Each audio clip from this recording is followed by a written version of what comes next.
बिस्मिल्लाहिर्रहमानिर्रहीम। अस्सलाम वालेकुम दोस्तों, माजिद राना के साथ अलिफ न्यूज में खुश आमदीद।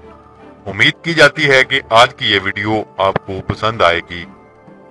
अमेरिका ने बरतानिया और फ्रांस की हमायत के साथ शाम पर 120 मिसाइल दागे हैं। ताहम शाम के सरकारी टीवी का कहना है कि शामी मिसाइल डिफेंस सिस्टम ने अमेरिका के 13 मिसाइल हदाफ तक पहुंचने से पहले ही तबाह कर दिए हैं।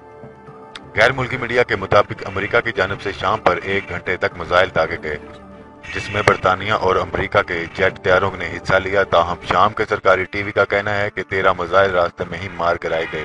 अमेरिकी मिसाइल दमिश्क की जनूब में कसवा के मकाम पर गिराए गए हैं। बशर अल असद की हुकूमत की जानिब से वाज़ेह किया गया है कि मिसाइल डिफेंस सिस्टम को मुतहर्रिक कर दिया गया है और किसी भी हमले का मुंह तोड़ जवाब दिया जाएगा। दूसरी जानब अमेरिकी मिसाइल हमलों का निशाना बनने वाले फौजी अड्डे और एयरपोर्ट पहले ही खाली करवा लिए गए थे। जुमा और हफ्ता के दरमियानी शब रात गए अपने खिताब में शाम के खिलाफ फौजी कार्रवाई का ऐलान किया, जिसके साथ ही शामी दारुल हुकूमत दमिश्क में कई धमाके सुने गए।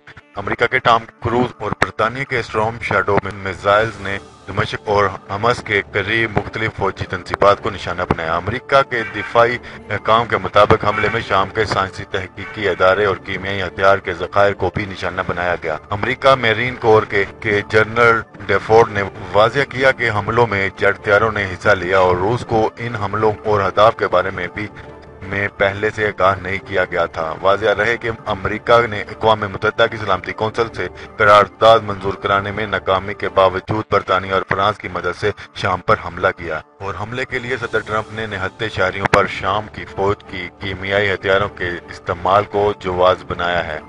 बरतानिया की वजारत दिफा ने भी शाम पर हमलों में जेट तैयारों के इस्तेमाल की तस्दीक की है और बताया कि रॉयल एयरफोर्स के टोरेंटो GR फोर्स तैयारों ने हमस से 15 किलोमीटर दूर फौजी तंसीबात पर मिसाइल दागे हैं। अगर आपको ये वीडियो पसंद आए तो हमारा चैनल सब्सक्राइब करें, लाइक करें, कमेंट करें। शुक्रिया। पाकिस्तान जिंदाबाद।